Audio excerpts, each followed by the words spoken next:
So Arjun tells Sri Krishna, so that I may observe these men standing, eager for battle, with whom I have to contend in the strife of war. I wish to look at those who are assembled here. Hey, Maya, are you okay? We just did the Sihavalokam and we're on verse 23. Have you got a handout?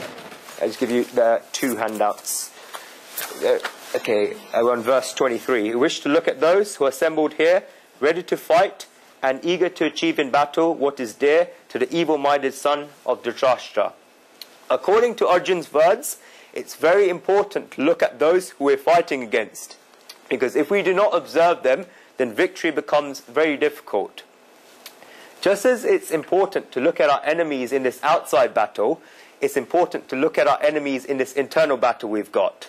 Because when we have internal enemies that are called intense desire, anger, greed, jealousy, pride, that we must observe, face, and fight with. We explained also in the first time we had the Gita class that the reason for the number 18. 18 chapters of the Gita, 18 parts of the Mahabharata, 108,000 verses to the Mahabharata, 108 beads in the Mara, 108,000 thoughts a day, 10,800 internal breaths and outgoing breaths a day. 18 times the distance between the sun and the earth is 18 times the distance between the sun and earth is 18 times the radius of the sun. Distance between the earth and the moon is 18 times the radius of the moon. Describe the reason for that. In the Chandogya Upanishad, it says that 18 Brahmins are needed for sacrifice, and it also says in the Vedas that life is a sacrifice. So who are these Brahmins? We explain the 2 eyes, the 2 nostrils, the 2 ears, the mouth. You've got the internal side of it. You've got the ego, you've got the intellect, you've got consciousness. There were 18 in total we described, and it's the ego that makes all of these dance.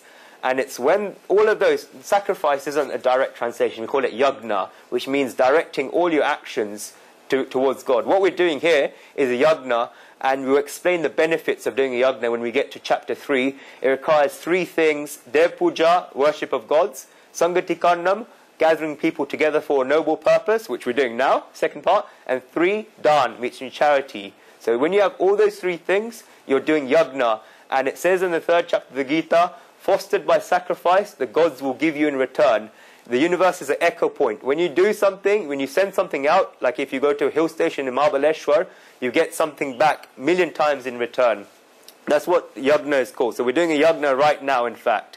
So that's yagna. There's 18 Brahmins need to be tuned towards that yagna. So you have that sacrifice, but the demons that try to disturb that sacrifice are intense desires, anger, jealousy, lust, and so on.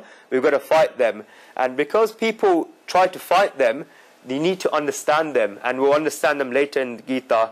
Kam means intense desires, Krodh means anger, and everyone tries to understand them, but they can't, and that's why they stay for life. To fight something, you've got to understand it and look at it. And that's why Arjun wants to face his enemies. And this is very important.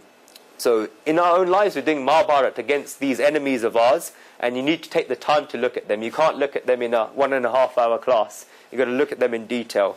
Okay, verse 24.